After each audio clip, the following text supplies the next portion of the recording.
നമ്മുടെ സമൂഹത്തിൽ നമുക്ക് ചുറ്റും ജീവിക്കുന്ന, വേദനിക്കുന്ന, നിരാലംബരും രോഗികളുമായ സഹോദരങ്ങളിലേക്ക് നന്മയുടെ കരം നീട്ടുവാൻ ശമരയാൻ ഞങ്ങൾ ഒരുക്കുകയാണ്. പങ്കുവയ്ക്കുന്ന ക്രൈസ്തവ സ്നേഹത്തിൻ്റെ ഈ മഹനീയ സാക്ഷ്യാനുഭവത്തിലേക്ക് ഏവർക്കും സ്വാഗതം.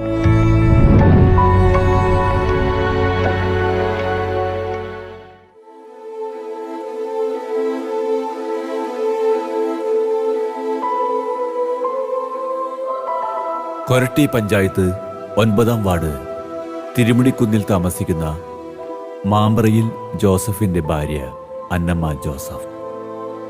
ഇവർ ഇന്നൊരു ക്യാൻസർ രോഗിയാണ്. ഭർത്താവ് നേരത്തെ മരണപ്പെട്ടു. മക്കളും ഇല്ല. ഇപ്പോൾ തനിച്ച് ഭർത്താവിന്റെ ഭവനത്തിൽ തന്നെ താമസിക്കുന്നു.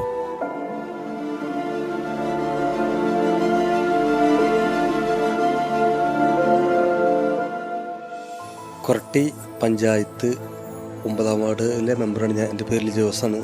എൻ്റെ വാർഡിൽ താമസിക്കുന്ന ഒരു ചേച്ചിയാണ് അന്നു ചേച്ചി. അന്നു ചേച്ചിയുടെ ഭർത്താവ് വളരെ വർഷങ്ങൾക്ക് മുൻ മരണപ്പെടുകയും ചെയ്തിട്ടുണ്ട്. അന്നു ചേച്ചിക്ക് ഇതുവരെ മക്കൾ കാര്യങ്ങളൊന്നുമില്ല. ഇവിടെ 4 സെൻറ്റ് സ്ഥലത്താണ് താമസിക്കുന്നത്. പഞ്ചായത്ത് പണിത് കൊടുത്ത വീട്ടിലാണ് താമസിക്കുന്നത്. ഇപ്പോൾ അന്നു ചേച്ചീൻ്റെ വയറിൻ്റെ ഭാഗത്ത് ക്യാൻസർ എന്നൊരു അസുഖം പിടിപെട്ടതിനാൽ ഒരുപാട് ട്രീറ്റ്മെൻറ്റും മറ്റു കാര്യങ്ങളും ചെയ്തുകൊണ്ടിരിക്കുന്നുണ്ട്. കണ്ടമാനം പൈസ, ഏകദേശം ഒരു 10-12 ലക്ഷത്തോളം രൂപ ചിലവായിട്ടുണ്ട്. സാമ്പത്തികമായി തീരെ ഒന്നുമില്ലാത്തൊരു കുടുംബമാണ്. വളരെ ചെറുപ്പ കാലഘട്ടത്തിൽ ഒരു ചായക്കടയും നടത്തി. ജോസഫാണ് അന്നു ചേച്ചി ചായക്കട നടത്തുകയും ഞാനൊക്കെ പഠിക്കുന്ന കാലഘട്ടങ്ങളിൽ ഞങ്ങൾ ആ ചായക്കടയിൽ പോയി ചായ കുടിക്കുക ചെയ്തിരുന്ന ഒരു നല്ല കുടുംബമായി ജീവിക്കുകയും ചെയ്തിരുന്ന കുടുംബമായിരുന്നു. ഇപ്പോഴത്തെ അവസ്ഥയിൽ അന്നു ചേച്ചിക്ക് ട്രീറ്റ്മെൻറ്റും മറ്റു കാര്യങ്ങൾക്ക് പള്ളിയിലെ അച്ഛനായിട്ടും പാരിഷ് കൗൺസിൽ അംഗങ്ങൾ, അതുമാതിരി മെമ്പർ നിലയ്ക്ക് ഞാൻ പല വ്യക്തികളെ കണ്ട് അങ്ങനെയാണ് അവർ സഹായങ്ങൾ ചെയ്തുകൊണ്ടിരിക്കുന്നത്. ഇപ്പോഴത്തെ അവസ്ഥയെ സംബന്ധിച്ച് ട്രീറ്റ്മെൻറ്റും മറ്റു കാര്യങ്ങൾ ചെയ്യാൻ സാമ്പത്തികമായ ബുദ്ധിമുട്ട് നിൽക്കുന്നുണ്ട്. അപ്പോൾ ഒരു ജനപ്രതിനിധി എന്ന നിലയിൽ എനിക്ക് ഇത് കാണി പ്രേക്ഷകർ കാര്യം ആവശ്യപ്പെടാനുള്ളത്, ഇവരെ പ്രാർത്ഥനയിൽ ഓർക്കണമെന്നും അതോടൊപ്പം തന്നെ ഇവരെ എന്തെങ്കിലും തരത്തിൽ നിങ്ങൾക്ക് സഹായിക്കാൻ പറ്റുമെങ്കിൽ സാമ്പത്തികമായി സഹായിക്കണമെന്ന് ഒരു ജനപ്രതിനിധി നിലയിൽ ഞാൻ നിങ്ങളോട് യാചിക്കുകയാണ്. ഈ അപേക്ഷ സ്വീകരിച്ച് ഇവർക്ക് വേണ്ട സൗകര്യങ്ങൾ ഒരുക്കി കൊടുക്കണമെന്ന് അപേക്ഷിക്കുന്നു.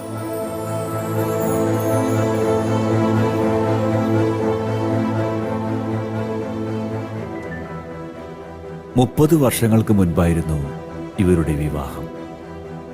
ലെപ്രസി ഹോസ്പിറ്റലിനടുത്ത് ഹോട്ടൽ ബിസിനസ് നടത്തി നല്ല രീതിയിൽ കഴിയുകയായിരുന്നു ഇവർ. പിന്നീട് ഭർത്താവിൻ്റെ അസുഖത്തെ തുടർന്ന് ഇവർ ഹോട്ടൽ തിരുമുടിക്കുന്നിലുള്ള ഇവരുടെ ഭവനത്തോട് ചേർത്ത് വീണ്ടും തുടങ്ങി. കുറച്ചുനാൾ അത് നടത്തി മുന്നോട്ട് പോയി. ഭർത്താവിൻ്റെ മരണത്തെ തുടർന്ന് ഇവർ ഹോട്ടൽ നിർത്തി. പിന്നീട് തൊഴിലുറപ്പ് ജോലിക്ക് പോവുകയായിരുന്നു.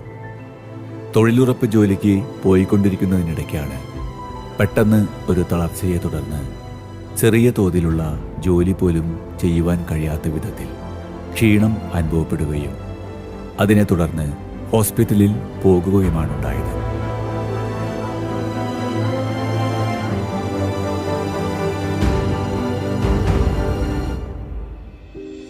എൻ്റെ പേര് അന്നമ്മ.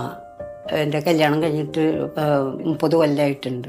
22 കൊല്ലം ഞങ്ങൾ ചായക്കടയൊക്കെ ആയിരുന്നു. ജോസഫ് പേര്. പിന്നെ ഞാൻ തന്നെയാണ്. ആൾ മരിച്ചു. എൻ്റെ അനിയത്തിമാർ വന്ന് നോക്കാറുണ്ട്. പിന്നെ തൊഴിലുറപ്പിന് പോയിക്കൊണ്ടിരുന്നു. അതിനിടയ്ക്ക് സുഖമില്ലാണ്ട് വന്നു. ബ്ലഡ് കുറഞ്ഞു. അപ്പോൾ ഡോക്ടറെ കണ്ടു കഴിഞ്ഞപ്പോൾ ക്യാൻസറാണെന്ന് പറഞ്ഞു. 24 മണിക്കൂറാണ് പറഞ്ഞത്. 24 മണിക്കൂറിന് ചെയ്താൽ മതി, അല്ലെങ്കിൽ ചെയ്യണ്ടെന്ന്. അപ്പോൾ ഇത്തിരി പൈസ എൻ്റെ കിടപ്പുണ്ടായിരുന്നു. അത് വേഗം എടുത്ത് ഗവൺമെൻറ് കിട്ടില്ല, കൊറോന ആയതുകൊണ്ട്. കൊടകര ശാന്തിയിൽ ചെയ്തു കഴിഞ്ഞ് 3 ദിവസം കഴിഞ്ഞ വെയിറ്റ് ചെന്ന ഒലോളി തന്നെയായിരുന്നു. ശരിയായില്ല. എന്നിട്ട് 3-ാമത്തെ ദിവസം ഡോക്ടർ പറഞ്ഞു, അമ്മച്ചീനെ ഒന്നും കൂടി ഞങ്ങൾ കയറ്റാണ്, 50,000 രൂപയാണ് ആ റൂമിനകത്ത് കയറ്റി ഇറക്കണമെങ്കിൽ. അമ്മച്ചിയുടെ ഈ കാശ് വേണ്ടാന്ന് ഞങ്ങൾ രണ്ടാമത് കയറ്റി ഓപ്പറേഷൻ കഴിഞ്ഞ് പുറത്ത് ഇറങ്ങിയപ്പോഴേക്കും എനിക്ക് ബോധക്കേട് വന്നു. പിന്നെ 2 മണിക്കൂർ കഴിഞ്ഞ് പിന്നെ പുറത്ത് കിടത്തിയേ. പിന്നെ അവിടെ നിന്ന് അങ്ങോട്ട് ഏതാണ്ട് 3 മാസം അവിടെ തന്നെ കിടന്നു. എപ്പോഴും സുഖമില്ലാണ്ട് ഏത് നേരം. ഇവിടെ വന്നിട്ട് ആംബുലൻസിന് കൊണ്ട് ഓട്ടമായിരുന്നു. ഇവിടെ വന്ന് കഴിയുമ്പോൾ തളർന്നു പോകും. അപ്പോൾ ആംബുലൻസിന് കൊണ്ടുപോകും. പിന്നെ മെഡിക്കൽ കോളേജിലേക്ക് പോകല്. പിന്നെ കീമും റേഡിയേഷനൊക്കെ മെഡിക്കൽ കോളേജിൽ ചെന്നു. 28 റേഡിയേഷൻ ഉണ്ടായി. 7 ഇതുണ്ടായി കീമ്. അതൊക്കെ അവിടെ പോയി ചെയ്തു. റൂം എടുത്ത് അവിടെ താമസിച്ചു റേഡിയേഷൻ ചെയ്യാനായിട്ട്. 1 മാസത്തോളം അവിടെ കിടന്നു. ഇപ്പം നാട്ടുകാരുടെ സഹായത്തിന് നടക്കണം. ആരും സഹായിക്കാൻ എനിക്കില്ല. അനിയത്തിമാർ 2 എണ്ണമുള്ളത് അവരവരുടെ കാര്യത്തിന് മാത്രം വല്ലതും പണിക്ക് പോയി അവർക്ക് കഴിയാം. ചുറ്റുപാടുള്ളതല്ല. എനിക്ക് നോക്കാൻ ആളുണ്ട്, പക്ഷെ പൈസ ഇല്ല. ആകെ കിടന്ന കഷ്ടത്തിലാണ് ഞാൻ ജീവിക്കുന്നത്. എല്ലാവരും എന്നെ സഹായിച്ച് ഇത്രയുമേ കൊണ്ടു നടന്നു.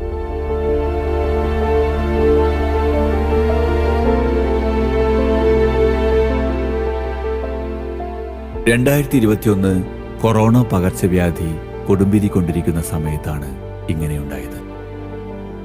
സെന്റ് ജെയിംസ് ഹോസ്പിറ്റലിലാണ് പരിശോധനയ്ക്കായി പോയത്. അവിടെ വച്ചാണ് ഇവർക്ക് ആമാശയ ക്യാൻസറാണെന്ന് കണ്ടെത്തിയത്.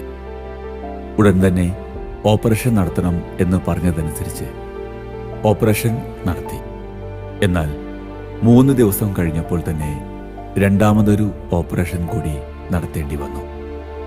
അതിനുശേഷം അവിടെ 3 മാസത്തോളം കഴിയേണ്ടി വന്നു.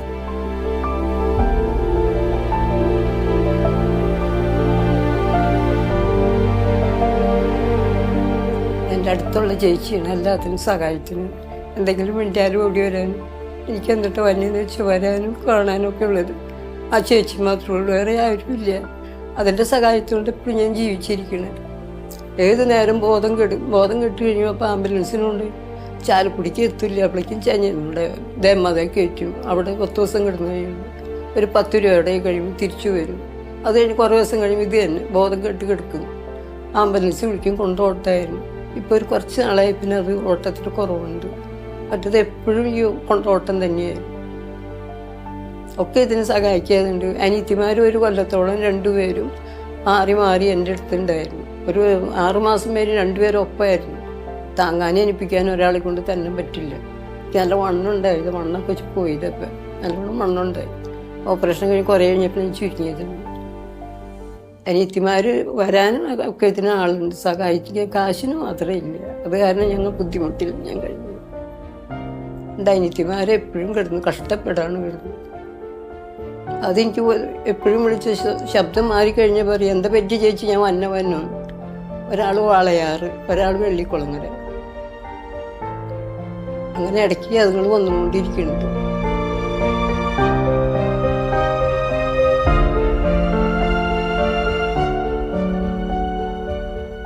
അയൽപ്പക്കത്തെ വെറോണിക്ക എന്ന സഹോദരി എപ്പോഴും കാര്യങ്ങൾ തിരക്കുകയും തന്നാൽ കഴിയുന്ന രീതിയിലൊക്കെ സഹായിക്കാറുമുണ്ടെന്ന് ഇവർ നന്ദിയോടെ ഓർക്കുന്നു. ഇപ്പോഴും ആ നല്ല അയൽക്കാരി ഇവരുടെ കൂടെയുണ്ട്. എൻ്റെ പേര് വെറോനിക്ക പൗലോസ്. അന്നമ്മൻ നാടിൻ്റെ തൊട്ടയലൊക്കമാണ് ഞാൻ. 2021 ഒക്ടോബറിലാണ് ഇയാൾക്ക് ക്യാൻസർ സ്ഥിരീകരിക്കപ്പെട്ടത്. അന്ന് ഒരുപാട് ഗവൺമെൻറ് ഹോസ്പിറ്റലുകളിലൊക്കെ പോയി അന്വേഷിച്ച് ഓപ്പറേഷൻ ചെയ്യാൻ സാധിച്ചില്ല. കൊറോണ കത്തി നിൽക്കുന്ന കാലമായിരുന്നു. അതുകൊണ്ട് എല്ലാവരും മെമ്പറടക്കം ഞങ്ങളെല്ലാവരും പിരിവെടുത്താണ് ശാന്തി ഹോസ്പിറ്റലിൽ ഈ ഓപ്പറേഷൻ ചെയ്തത്.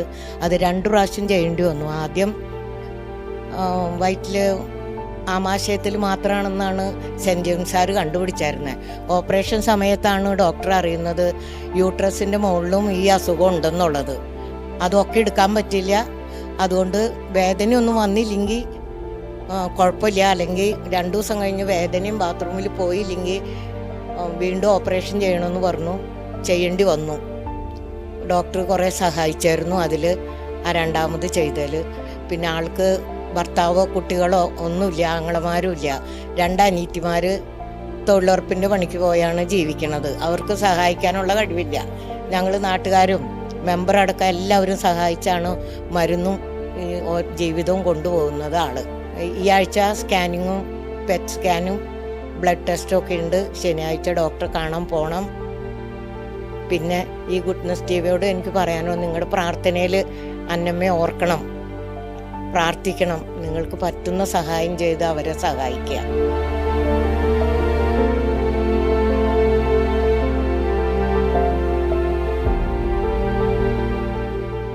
ഓപ്പറേഷൻ കഴിഞ്ഞ് വീട്ടിൽ എത്തിയ ശേഷം അനിയത്തിമാരുടെ ശുശ്രൂഷയിൽ കുറെ നാൾ കഴിഞ്ഞു. നോക്കുവാൻ ആളുകൾ മുന്നോട്ട് വരുന്നുണ്ട്. പക്ഷേ പണം വേണ്ട കാര്യങ്ങൾക്ക് പണം കണ്ടെത്തുവാനാണ് പ്രയാസം നേരിടുന്നതെന്ന് വിഷമത്തോടു കൂടി ഇവർ പറയുന്നു.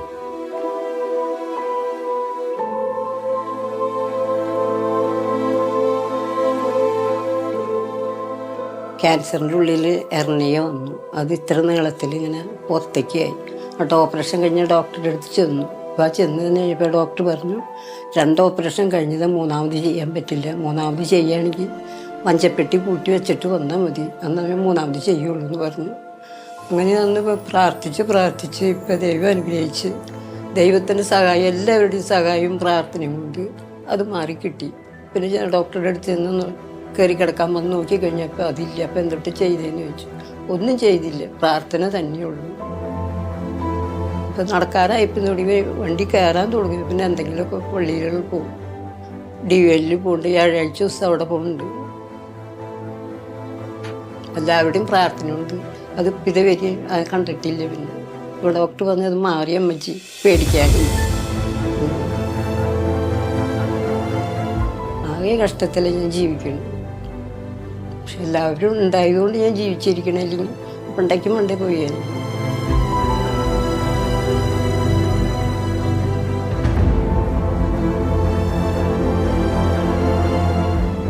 ഇപ്പോൾ ഇവർക്ക് കുറച്ച് ദിവസങ്ങളായി വയറുവേദന അനുഭവപ്പെടുന്നു. ഡോക്ടർ ടെസ്റ്റുകൾ ചെയ്ത ശേഷം റിസൾട്ടുമായി ചെല്ലുവാൻ പറഞ്ഞിരിക്കുകയാണ്.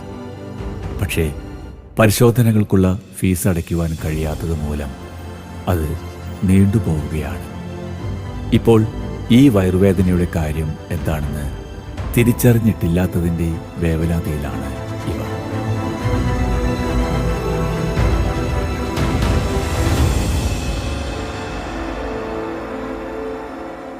ഷുഗറിൻ്റെ, പ്രഷറിൻ്റെ, ബ്ലഡ് കൊട്ടാവണത്, വിറ്റാമിൻ്റെ അത്തരം ഗുളികയാണ് ഇത് കഴിക്കണമെങ്കിൽ 2000 രൂപ വേണം ഒരു മാസത്തേക്ക്. അപ്പോൾ അതിന് വിറ്റാമിൻ്റെ മേടിക്കില്ല, ബാക്കി ഒഴിവാക്കാൻ പറ്റില്ല. ഒരു നേരം ഒഴിവാക്കിയാൽ തലകറങ്ങി വീഴും, ബാക്കിയെല്ലാം മേടിക്കണം. അപ്പോൾ 1700 രൂപ വേണം അതിന്. അതെല്ലാം മാസം മേടിക്കണം. അത് പ്രൈവറ്റിൽ മാത്രമേ പറ്റുള്ളൂ, ഗവൺമെൻറ്റിൽ പറ്റില്ല. ഗവൺമെൻറ്റിൽ നിന്ന് എടുത്ത് കഴിച്ചിട്ട് എനിക്ക് തളർന്നു പോയി. എൻ്റെ ആംബുലൻസിന് കൊണ്ടുപോകേണ്ട വന്നു. അതായത് കൊണ്ട് ഇപ്പോൾ അവിടുത്തെ മരുന്ന് കഴിക്കണില്ല. ദേമാത ആസ്പത്രിയിലെ യോസ്പ ഡോക്ടറുടെ മരുന്ന് കഴിക്കണത്. അതും അങ്ങനെ പിടിച്ച് നിൽക്കണം. എല്ലാ മാസം പോയി കാണുന്നുണ്ട് ഡോക്ടർ. അപ്പം എല്ലാം കൂടി മേടിച്ച് കാണാൻ ചെന്ന് കഴിഞ്ഞ് പിന്നെ മരുന്നെല്ലാം മേടിക്കുമ്പോൾ 2000 രൂപ വരും. എല്ലാ മാസം പോയി അത് കാണുന്ന ആളെ. പിന്നെ 4 കൊല്ലമായിട്ട് ജോലിക്കൊന്നും പോകണില്ല. ഞാൻ തന്നെയാണ് ഇവിടെ തൊഴിലുറപ്പിന് പോയിട്ടുണ്ട്. അന്ന് ഞാൻ പണിക്ക് പോയതാണ്. അന്ന് പണിക്ക് പോയിട്ട് എനിക്കൊരു കുഴപ്പമുണ്ടായില്ല. 4 പോയി എൻ്റെ ബ്ലഡുമേ ഞാൻ പണിയെടുത്തുകൊണ്ടിരുന്നു.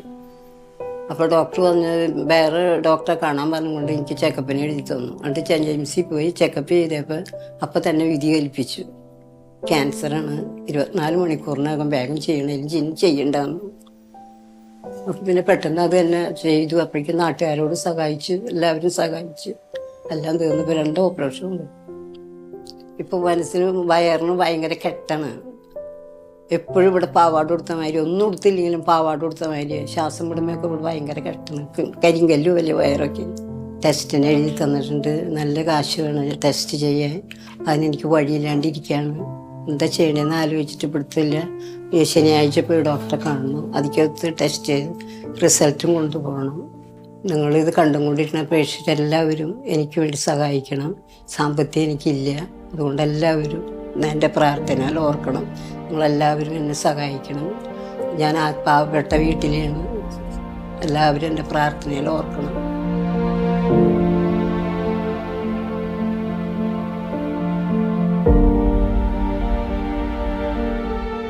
ഈ സാഹചര്യത്തിലാണ് ഇവർ ഗുഡ്നസ് ടിവിയെ സമീപിച്ചത്. ഗുഡ്നസ് ടിവിയുടെ നല്ലവരായ പ്രേക്ഷകരുടെ അകമഴിഞ്ഞ സഹായ സഹകരണങ്ങൾ ഇവർ പ്രതീക്ഷിച്ചിരിക്കുകയാണ്. ജീവിതത്തിൻ്റെ ഈ സായാഹ്നവേളയിൽ നമ്മുടെ സ്നേഹ സമീപനങ്ങൾ ഇവർ പ്രത്യാശപൂർവം പ്രതീക്ഷിക്കുകയാണ്. ജീവിതത്തിൻ്റെ പ്രതിസന്ധി ഘട്ടങ്ങളിൽ ഒറ്റപ്പെട്ടു പോകുന്ന ഇത്തരം മനുഷ്യർക്ക് ദൈവസ്നേഹാധിഷ്ഠിതമായ സഹായങ്ങൾ ചെയ്യുന്ന നമ്മുടെ നല്ലവരായ പ്രേക്ഷക സമക്ഷം ഞങ്ങൾ ഇവരുടെ അപേക്ഷ സമർപ്പിക്കുന്നു. സസ്നേഹം, ശമരിയൻ.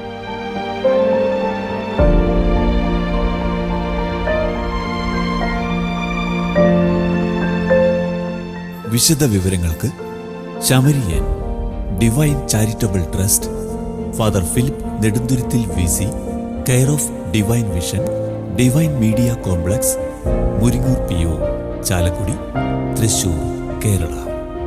പിൻ 680309. ഫോൺ 048027000893. മൊബൈൽ 9446143727. Email samarian.divinevision@gmail.com. പ്രിയ സഹോദരി സഹോദരന്മാരെ, ഗുഡ്നസ് TVയിലെ സമറിയാൻ എന്ന പ്രോഗ്രാമിലൂടെ ഞങ്ങൾ നിങ്ങളെ പരിചയപ്പെടുത്തിയ വർക്കി ദേവസി എന്ന സഹോദരന് വേണ്ടി സമാഹരിച്ച ചികിത്സാ സഹായ നിധി കൈമാറുന്നതിനാണ് ഞാനിപ്പോൾ നിങ്ങളുടെ മുൻപിൽ നിൽക്കുന്നത്. എൻ്റെ വലതുവശത്ത് നിൽക്കുന്നത് വർക്കി ദേവസിയുടെ സഹോദരൻ റോയിയാണ്. വർക്കി ദേവസി കണ്ണൂർ ചെമ്പേരി സ്വദേശിയാണ്. 6 വർഷമായിട്ട് അദ്ദേഹത്തിന് ക്യാൻസർ ബാധിച്ച ചികിത്സയിലാണ്. വായിലാണ് അദ്ദേഹത്തിന് ക്യാൻസർ ബാധിച്ചിരിക്കുന്നത്. അദ്ദേഹത്തിന് 4 മക്കളാണുള്ളത്. 2 പേരെ കെട്ടിച്ചു വിട്ടു, ഇനിയും 2 പേരെ കെട്ടിക്കാനുണ്ട്. അദ്ദേഹത്തിൻ്റെ വരുമാന മാർഗം എന്ന് പറയുന്നത് കൂലിപ്പണിയായിരുന്നു. 6 വർഷമായിട്ട് കൂലിപ്പണിക്ക് പോകാനായിട്ട് സാധിക്കുന്നില്ല. അപ്പോൾ തീർത്തും ദയനീയമായ ഒരു അവസ്ഥയിലാണ് അവരുടെ കുടുംബം. ചികിത്സയ്ക്കായിട്ട് ധാരാളം പണം കണ്ടെത്തേണ്ടതുമായിട്ടുള്ള ഒരു സാഹചര്യമുണ്ട്. അങ്ങനെയുള്ള സാഹചര്യത്തിലാണ് ഗുഡ്നസ് TV അവരെക്കുറിച്ച് അറിയുന്നതിനും അത് ഗുഡ്നസ് TVയിലൂടെ പ്രേക്ഷകരിലേക്ക് എത്തിക്കുന്നതിനും തയ്യാറായത്. അപ്പോൾ ഗുഡ്നസ് TVയുടെ നല്ലവരായ പ്രേക്ഷകർ നിർലോഭമായിട്ട് ഉദാരമായിട്ട് സഹകരിച്ചതിൻ്റെ ഭാഗമായിട്ട് 1,85,000 രൂപ നമുക്ക് സമാഹരിക്കുന്നതിനായിട്ട് സാധിച്ചു. അതിപ്പോഴും ഗുഡ്നസ് TVയുടെ എല്ലാ നല്ല പ്രേക്ഷകരുടെയും പേരിൽ ഞാൻ റോയിക്ക് കൈമാറുകയാണ്.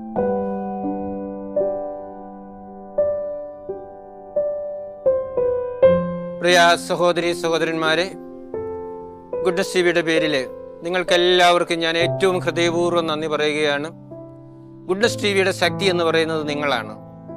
നിങ്ങൾ സഹായിച്ചിരുന്നില്ല എങ്കിൽ, അല്ലെങ്കിൽ സഹായിക്കാൻ മനസ്സ് കാണിച്ചില്ലായിരുന്നു എങ്കിൽ ഇപ്പോൾ ഈ പണം നമുക്ക് ഈ വർക്കി ദേവസിക്ക് വേണ്ടി കൈമാറാനായിട്ട് സാധിക്കുകയില്ലായിരുന്നു. ഈ വർക്കി ദേവസിയെക്കുറിച്ച് നിങ്ങളുടെ മുൻപിൽ അവതരിപ്പിച്ചപ്പോൾ നിങ്ങളെല്ലാവരും വളരെ ഉദാരമായിട്ട് സഹായിക്കുന്നതിന് മുന്നോട്ട് വന്നു. അതുകൊണ്ടാണ് ഇപ്പോൾ ഇത്രയും വലിയ ഒരു തുക കുറഞ്ഞ സമയത്തിനുള്ളിൽ സമാഹരിച്ച് ഇവർക്ക് കൊടുക്കുന്നതിന് നമുക്ക് സാധിച്ചത്. നിങ്ങളെല്ലാവരെയും ഞാൻ നന്ദിപൂർവ്വം ഓർക്കുകയാണ്. ദൈവസമക്ഷം സമർപ്പിച്ച് പ്രാർത്ഥിക്കുകയാണ്. നിങ്ങൾക്ക് എല്ലാ ദൈവാനുഗ്രഹവും ഉണ്ടാകട്ടെ. സന്തോഷവും സമാധാനവും നിങ്ങളുടെ കുടുംബജീവിതത്തിൽ ദൈവം നൽകട്ടെ. ആയുസ്സും ആരോഗ്യവും സമൃദ്ധമായിട്ട് നിങ്ങളുടെ മേൽ ചൊരിയട്ടെ. എല്ലാവിധ ബന്ധനങ്ങളിൽ നിന്നും, രോഗങ്ങളിൽ നിന്നും, പൈശാചിക ശക്തികളിൽ നിന്നും ദൈവം നിങ്ങളെ സ്വതന്ത്രരാക്കുകയും ചെയ്യട്ടെ എന്ന് പ്രാർത്ഥിക്കുകയാണ്.